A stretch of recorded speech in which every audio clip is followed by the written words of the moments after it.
দুনিয়ায় যেভাবে টাকা পয়সা নিশ্চিত হালাল আছে কিনা আল্লাহ জানে। তো ভারতে গেলাম, তো কেউ ঠিক কয় না, একটু মন খারাপ হলো, হাজার হাজার মানুষ, কেউ ঠিক বলছে না। তো আমি হুজুর আমাদের আব্দুল সালাম যুক্তিবাদী, ও ছিল ভারতে, আমি ফোন করে বললাম, ভাই এ ভারতে তো ওয়াজ করি কোনো জুত পাচ্ছি না। বলছে কেন? আমি বলছি সামনে হাজার হাজার শ্রোতা যাই বলি, ওরা ঠিকঠাক কিছু পায় না, আমি নলা দোয়ালিন কিছুই পায় না। তো বলছে ওদের হিসেব হইলো বাংলাদেশতে টাকা খরচ করে হুজুর নিয়ে আইসি, আমরা এত কথা বলবো কেন? যা বলার তুমি বইলি থিতে হাঁটা দাও, আমরা ওসব বলার মধ্যে নেই। তো এখন এই জন্যে আমি এখন আর মন খারাপ করি না, যে কারণ আমরা তো টাকা নিয়ে আসি, অনেকেই হয়তো বলবে না টাকা দিয়েছো কথা কবে কেন, ওর ডাইরেক্ট আমার নিজে বেহেশতে পয়সা দিয়ে তারপর আসতে হবে, এরকম অনেকেই আছে না। যাই হোক, টাকা দিলে জান্নাত দেয় না, দেয় না?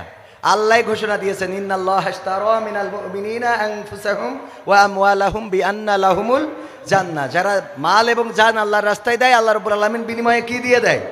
জান্নাত দিয়ে দেয়। আর আমরা তো দিয়া যেমন তেমন মাহফিলে আসি আর উল্টো নিয়ে যাই।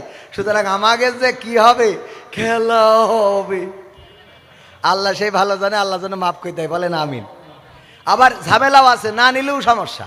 না নিলি মনে করে অনেকেই ফোন দিয়ে বলে, হুজুর আপনার ডিমান্ড কত? তা কই ডিমান্ড নেই, কয় তাহলে আপনার মতো হুজুর চলবে না।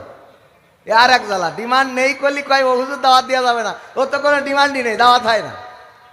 আর যেই হুজুর যত বেশি টাকা চাই, ওই হুজুরের এই নিয়ে দিতেই হবে, টাকা যা লাগে লাগুক। মানে খুব বেকায়দা অবস্থা। একটা দোকানে যাবেন, যাওয়ার পরে দেখেন আমাদের চেয়ারম্যান যদি যায়, 2 নম্বর মালটার যদি দাম বেশি বলে, চেয়ারম্যান কিন্তু 2 নম্বরটাই নেবে। 1 নম্বরটা যদি দাম কম বলে, কবে না ওটা দরকার নেই, তুমি বেশি যেটা ওইটা দাও। আমাদের মেন্টালি এরকম হয়ে গেছে না বলেন? আমরা মেন্টালি এমন এমন পরিবর্তন আমাদের মধ্যে চলে এসেছে, যেগুলো খুবই খারাপ। আমরা যাচাই বাছাই ছাড়াই অনেকের সম্বন্ধে অনেক কথা বলে ফেলি, এমন এমন কিছু করে ফেলি যেটা আসলে তার প্রতি গীবত শুধু না, বুহতান, তার প্রতি তহমত দেয়া, এরকমও করে ফেলি। আমাদের পুলিশ প্রশাসন এই মাহফিলের অনুমতি দিয়েছে না, মাহফিল সহযোগিতা করে, অথচ পুলিশ যদি মারা যায় আমরা দেখি ফেসবুকে আলহামদুলিল্লাহ আলহামদুলিল্লাহ লেখার হিড়িক পড়ে যায়, বলেন ঠিক না বেঠিক? এটা কি লেখা যাবে? একজন পুলিশ মানেই খারাপ নয়, একজন আওয়ামী লীগ মানেই খারাপ নয়, একজন বিএনপি মানেই খারাপ নয়, একজন জামাত ইসলাম মানেই আল্লাহর ওলি নয়। কথা কয় না? একজন জামাত ইসলাম করলে সে বেহেশতে চলে গেল, আর কিছু করতে হবে না, পাকামো পাইছ। হ্যাঁ, তাহলে আব্দুল্লাহ বিন উবাইও জান্নাতে যাইত। আব্দুল্লাহ বিন উবাই তো ডাইরেক্ট রাসূলের দলে শুধু ছিল না, ও 5 ওয়াক্ত নামাজ, রাসূল যেখানে দাঁড়াইতো সাল্লাল্লাহু আলাইহি সাল্লাম তার পিছনে দাঁড়াইতো আব্দুল্লাহ বিন উবাই, আর নামাজ শেষে বলতো, এই সব বসো বসো বসো বসো বসো বসো বসো। বসার পরে বলতো, শোনো মুহাম্মদ মক্কা থেকে এসেছে, অত্যন্ত ভালো মানুষ, তার কথা শুনবা, মানবা, আমল করবা, পরকালে বেশি যাবা। আর পিছনে যাই বলতো ওর কাঠি খুলে দিতে হবে। নাউজুবিল্লাহ বলবেন না? এটা হলো আঞ্চলিক ভাষায় বললাম, এইগুলোই সে করতো। এই জন্যে আব্দুল্লাহ বিন উবাইয়ের স্থান হবে কোথায়? কয় জাহান্নাম, ডাইরেক্ট জাহান্নাম, জাহান্নামের নিচে, এমন নিচে যেখানে একটা পাথর ফেললো। আল্লাহর নবী সাল্লাল্লাহু আলাইহি সাল্লাম মেরাজে যাওয়ার পরে একটা শব্দ শুনলেন, অনেক বড় শব্দ হলো। ফেরেশতা জিবরাইলকে বললেন, এই শব্দটা কিসের? বলল 70 বছর আগে অথবা 70,000 বছর আগে একটা পাথর ছেড়ে দেওয়া হয়েছিল, সেটা নিচেই, জাহান্নামের নিচেই যে এখন পড়লো, সেই শব্দটা আপনি শুনলেন। তো যদি এত সময় লাগে নিচেই যেয়ে পড়তি, তা মানুষ ছেড়ে দিলে কি হবে এবার বোঝেন। আর আমাকে ছেড়ে দিলে ও নিচে পর্যন্ত পৌঁছাতে পারবে না, তার আগে পুড়িয়ে টুড়িয়ে শেষ।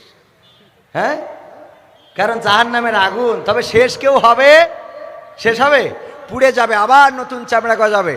আল্লাহর নবী বলেছেন, যেমন করে একটি গাছের ছাল বদল হয় জাহান্নামে যারা যাবে, তেমন করে তাদের মাংস গোশতগুলো বদল হতে থাকবে।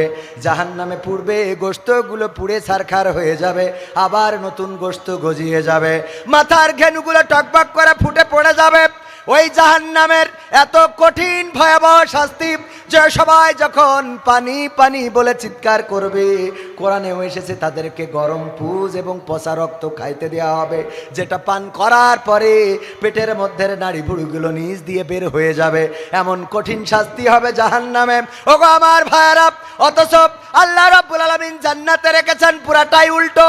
জান্নাতে যারা যাবে 33 বছর বয়স হবে, যৌবনকাল, এবং সেখানে যা চাইবে তাই পাবে, যেভাবে চাইবে সেভাবে পাবে, যেভাবে যা খেতে চাইবে, যেভাবে যা পড়তে চাইবে, যেভাবে যা আশা করবে আল্লাহ রাব্বুল আলামিন সেভাবেই তাকে তা দান করবে।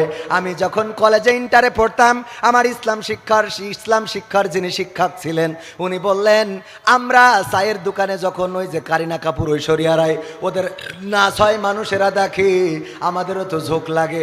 আশা করে আছি একদিন জান্নাতে যেয়ে ওই ড্যান্সও দেখবো, জান্নাতে